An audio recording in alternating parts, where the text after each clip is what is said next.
अस्सलाम वालेकुम मेरे समझदार पाकिस्तानियों। मेरा नाम रेहान तारिक है और आप मेरा यूट्यूब चैनल और फेसबुक पेज देख रहे हैं। करोड़ हा दुरूद आकाए दो जहां नबी मेहरबान मोहम्मद मुस्तफ़ा सल्लल्लाहु अलैहि वसल्लम पर। इस दुआ और इस उम्मीद के साथ इस व्लॉग का आगाज करते हैं कि अल्लाह रब्बुल इज्जत इस मुल्क के फैसला साजों के दिलों में समझदार पाकिस्तानियों के लिए नरमी पैदा कर दे। सियासी खेल खासा दिलचस्प हो गया है। इस सियासी खेल में साबिक वजीर आजम इमरान खान की जानिब से दिए गए हालिया स्टेटमेंट्स के बाद इस्टेब्लिशमेंट खासी मुश्किल में है और इस्टेब्लिशमेंट की एयानत और सहूलतकारी से हुकूमत में आने वाले शहबाज शरीफ की हुकूमत भी मुश्किल में पड़ गई है। और शहबाज हुकूमत का खात्मा करने के लिए पाकिस्तान मुस्लिम लीग नून के अंदर ही कुछ कुव्वत कार फरमा है। एक अहम सीनियर वफाकी वजीर ने बड़ा दावा कर दिया है और यह दावा मिड टर्म इलेक्शन से मुतालिक है। मिड टर्म इलेक्शंस की सोच किन हलकों में पाई जा रही है? क्या ये सोच अभी बनी है या बहुत पहले फैसला कर लिया गया था कि मिड टर्म इलेक्शंस होंगे? और मिड टर्म इलेक्शन से मुतालिक ये प्लान असल में है क्या? कब इंतखाबात कराने की बात हो रही है? सीनियर वजीर के अहम इंकशाफात से मुतालिक डिटेल्स आज के इस व्लॉग का हिस्सा होंगी, लेकिन उससे पहले news out from the centre इस कि इस वक्त जब मैं आपसे बात कर रहा हूं तो पाकिस्तान तहरीक इंसाफ की कोर कमेटी का इजलास जारी है। यानी जिस वक्त मैं ये व्लॉग रिकॉर्ड कर रहा हूं तो पाकिस्तान तहरीक इंसाफ की कोर कमेटी का इजलास बैरिस्टर गौहर अली खान की सरबराही में हो रहा है। और एक ऐसे मौके पर हो रहा है कि जब पाकिस्तान तहरीक इंसाफ में राय डिवाइडेड है कि सेनेट में चेयरमैन और डेप्यूटी चेयरमैन के इलेक्शन में बायकॉट करना है या नहीं करना। क्योंकि अब से कुछ देर पहले ये खबरें आई कि पाकिस्तान तहरीक इंसाफ ने चेयरमैन और डेप्यूटी चेयरमैन सेनेट के इंतखाब में बायकॉट का फैसला कर लिया है। लेकिन उसके फौरी बाद कोर कमेटी बैठ गई। अब कोर कमेटी क्या फैसला करती है ये तो अभी चंद मिनट्स के बाद पता चल जाएगा। लेकिन पाकिस्तान तहरीक इंसाफ के चेयरमैन और डेप्यूटी चेयरमैन सेनेट के इंतखाब में मामला क्या है, इस वक्त पीटीआई किस जगह पर खड़ी है। तो आज ही पाकिस्तान तहरीक इंसाफ ने यह मामला इस्लामाबाद हाई कोर्ट में उठाया। इस्लामाबाद हाई कोर्ट के चीफ जस्टिस आमिर फारूक साहब ने इस केस पर समाअत की और आमिर फारूक साहब ने पहले तो अदालत ने जुरिस्डिक्शन के ऊपर सवाल उठाया कि यह मामला ऑलरेडी मखसूस नशिस्तों का पेशावर हाई कोर्ट में मौजूद है, दरखास्त पे एतराज लगाया गया। लेकिन उसके बाद जब यह समाअत हुई तो बैरिस्टर शुएब शाहीन साहब ने दलाइल दिए और इस्लामाबाद हाई कोर्ट के चीफ जस्टिस आमिर फारूक साहब ने फैसला महफूज किया। फरीकैन को नोटिस जारी कर दिए गए और फिर चीफ जस्टिस आमिर फारूक का ये कहना कि देखना पड़ेगा कि इस्लामाबाद हाई कोर्ट ये इंतखाब रोक भी सकती है या नहीं रोक सकती। तो इस हवाले से हमने कानूनी माहिरीन से बात की है कि सेनेट यानी अपर हाउस इनकम्प्लीट है, तो ऐसे में चेयरमैन और डेप्टी चेयरमैन सेनेट का इंतखाब कैसे हो सकता है। तो दो चीजें जो सामने आई वो ये है कि पाकिस्तान तहरीक इंसाफ की लीगल टीम ने सबसे पहले तो इलेक्शन कमीशन ऑफ पाकिस्तान से रुजू किया।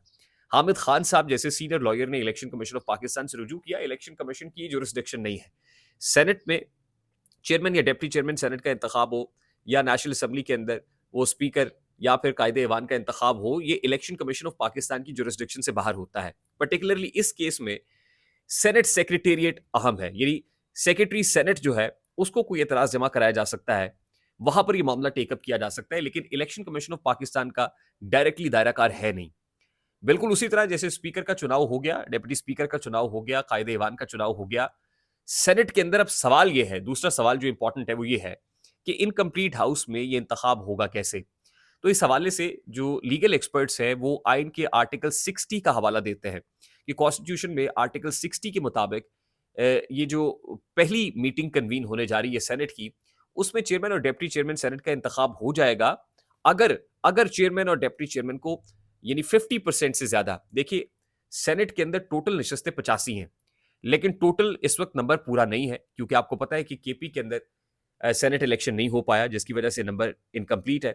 85 तो नहीं है लेकिन 50 नशस्तें हैं, यानी 50% से ज्यादा की जो नशस्तें वो मौजूद है। अगर तो चेयरमैन या डेप्यूटी चेयरमैन को 50% से ज्यादा वोट पड़ जाते हैं तो चेयरमैन और डेप्यूटी चेयरमैन का इंतखाब ठीक हो जाएगा, एंडोर्स हो जाएगा और चेयरमैन और डेप्यूटी चेयरमैन मुंतखब हो जाएंगे।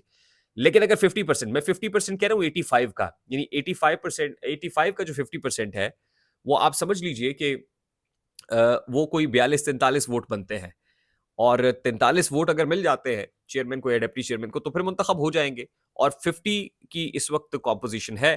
तो ऐसे में टफ कॉल तो होगी। देखना यह है कि कल जब ये इजलास होता है तो इस इजलास में जो पाकिस्तान पीपल्स पार्टी की तरफ से चेयरमैन सेनेट के उम्मीदवार है वो यूसुफ रजा गिलानी साहब है, कितने वोट लेने में कामयाब होते हैं।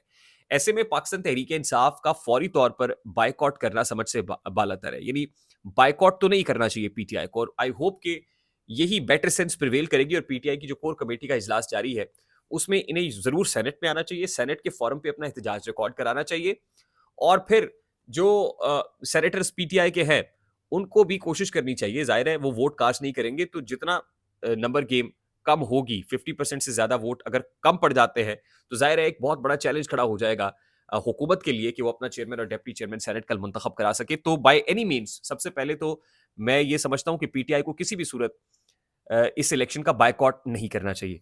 अच्छा, दूसरी इंपॉर्टेंट चीज़ ये है कि आज इस्लामाबाद हाई कोर्ट के अंदर एक और अहम केस की समाअत हुई और वो केस जनरल बाजवा से मुताल्लिक था।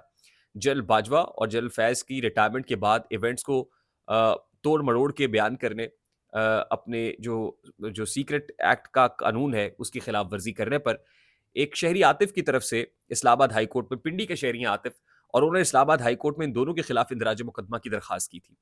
6 महीने से ये दरखास्त पड़ी हुई है। इस्लामाबाद हाई कोर्ट ने सबसे पहले तो इस हवाले से कॉज़ लिस्ट जारी नहीं की। जब कॉज़ लिस्ट के ऊपर ये मामला आया, तो पता चला कि शहरी ने ये दरखास्त इस्लामाबाद हाई कोर्ट में तो कर दी है, लेकिन एफआईए ने कहा कि हमें तो कोई ऐसी दरखास्त मौसूल नहीं हुई। तो फिर बहुत बड़ा मसला खड़ा हो गया और आज ही बाजवा साहब के वकील ने ये कहा कि इस केस को, इस दरखास्त को खारिज किया जाए, क्योंकि 6 महीने से ये केस पेंडिंग है और फिर कोई इंदराज मुकदमा की दरखास्त एफआईए के पास नहीं है। लेकिन दूसरी तरफ से असिस्टेंट अटॉर्नी जनरल ने ये मौक़िफ़ अपनाया कि, और एफआईए ने भी ये मौक़िफ़ अपनाया कि दरखास्त हमें मौसूल हो गई है। इस पर आमिर फारूक साहब ने कहा कि अब इस्लामाबाद हाई कोर्ट तो ज़ाहिर है कोई फ़ैसला देने से इसमें क्या फ़ैसला दे, एफआईए को कानून के मुताबिक देख देख के फ़ैसला करना है कि क्या ये मुकदमा बनता है या नहीं बनता। इसका मतलब ये है कि ये मामला इतना सादा नहीं है, जितना सादा लग रहा है। आमिर फारूक साहब का ये कहना कि इसके ऊपर एफआईए को कानून के मुताबिक देख के फ़ैसला करना, और फिर एफआईए का भी ये कहना और असिस्टेंट अटॉर्नी जनरल का भी ये कहना कि दरखास्त हमारे पास अब आ गई है मुकदमे की, तो क्या आने वाले दिनों में वाक़ई जनरल बाजवा और जनरल फैज़ के अगेंस्ट मुकदमे का इंदराज होने जा रहा है, एफआईआर लॉन्च होने जा रही है, एफआईए मुतहर्रिक हो रही है। ये बताएगा कि एस्टैब्लिशमेंट और हुकूमत इस वक़्त क्या सोच रही है। क्या साबिक chief of the army staff general Qamar Javed Bajwa या जनरल फैज़ को की इस मामले में बाज़-पुरस होगी या नहीं होगी? तो इस हवाले से मामला मुझे इतना सादा लग नहीं रहा। मामला कुछ बड़ा है और उसके पीछे कोई बड़ा आदमी है। तीसरी इंपॉर्टेंट चीज़ ये है कि 6 जजेस का जो मामला है और उसके ऊपर 29 अप्रैल को समाअत होनी है। लेकिन उससे पहले जो इस्लामाबाद हाई कोर्ट के 6 जजेस हैं, उनमें जो सीनियर मोस्ट जज हैं, जस्टिस मोहसिन अख्तर कयानी के खिलाफ तीसरी जो मिसकंडक्ट की शिकायत है, वो सुप्रीम जुडिशल काउंसिल में रेफरेंस के तौर पर जमा करा दी गई है। और बड़ा हैरानकुन है कि जब से ये मामला सामने आया, खास तौर पे 12 मई को पहली शिकायत कर दी गई थी, तो उसके बाद 1 नहीं, 2 नहीं, बल्कि 3-3 रेफरेंसेस जस्टिस मोहसिन अख्तर कयानी के अगेंस्ट आना। तो इसका मतलब तो ये है कि अगर आप ज़ुबान खोलेंगे, मुँह खोलेंगे, तो फिर आपको you will have to face the music. अगर आप इंटेलिजेंस एजेंसीज़ के खिलाफ बात करेंगे, तो फिर आपको पकड़ में आना पड़ेगा। और लगता यही है कि जस्टिस मोहसिन अख्तर कयानी के अगेंस्ट जो है वो घेरा तंग किया जा रहा है और किसी के ईमा पर किया जा रहा है, और ये खासा मानीखेज़ और बाइसे ताज्जुब भी है। तीसरी इंपॉर्टेंट चीज़ ये है कि यूट्यूबर और मारूफ सहाफ़ी जनाब इमरान रियाज़ खान साहब के हवाले से ये कहा जा रहा है कि उनको कोई थ्रेट कर रहा है, और जो थ्रेट करने वाली शख्सियत है वो पाकिस्तान तहरीक-ए-इंसाफ की है, इंटरेस्टिंगली। और पाकिस्तान तहरीक-ए-इंसाफ के महर शराफत हैं, और महर शराफत आपको याद होगा ना कि ये इन्होंने मरियम नवाज शरीफ के अगेंस्ट प्रोविंशियल कॉन्स्टिट्यूंसी के अंदर इलेक्शन कंटेस्ट किया था, और इस इलेक्शन के अगेंस्ट वो इस वक्त लाहौर हाई कोर्ट में भी हैं, और लाहौर हाई कोर्ट ने इलेक्शन कमीशन ऑफ पाकिस्तान को कहा है कि मुसद्दका फॉर्म 45 और 47 दे। अब महर शराफत साहब जो है बड़े क्लोज रहे इमरान रियाज खान साहब के, और इमरान रियाज खान साहब को अगर महर शराफत ने कहा है कि वो उन्हें ठिकाने लगा देंगे या कोई धमकी है इस तरह की कि बिल्कुल काम फारग कर देंगे आपका, तो ये बड़ा संगीन नौयत का, और फिर इसको प्रॉब करना चाहिए कि दोनों के दरमियान खटपट हुई कहाँ पे, क्योंकि they were considered to be very close to each other, एक दूसरे के दोस्त थे। और अगर अब उनको ये महर शराफत साहब जो है इस तरह की धमकियां दे रहे हैं, तो तहकीकात होनी चाहिए और दूध का दूध पानी का पानी होना चाहिए कि असल में ये फटा हुआ कहाँ है और इनके दरमियान मामला क्या है। अच्छा, बातें उस तरफ जो सीनियर वफाकी वजीर है, पाकिस्तान मुस्लिम लीग नून से ताल्लुक रखते हैं, उनकी तरफ से ये कहा गया है कि पाकिस्तान मुस्लिम लीग नून मिड टर्म इलेक्शन की तैयारी कर रही है, और 2 साल के बाद ये प्लान हुआ कि मिड टर्म इलेक्शन में जाएँगे। जब उनसे सवाल हुआ कि ये मामलात कहाँ हुए, और रायगढ़ में जो मीटिंग हुई उन्होंने उसको रेफ़र किया कि वहाँ पर शहबाज शरीफ साहब का ये कहना था कि हमें हुकूमत नहीं लेनी चाहिए। ये बड़ा बाइसे ताज्जुब इंकशाफ है, क्योंकि लगता तो यही है ना कि शहबाज साहब was very much ready to take the government.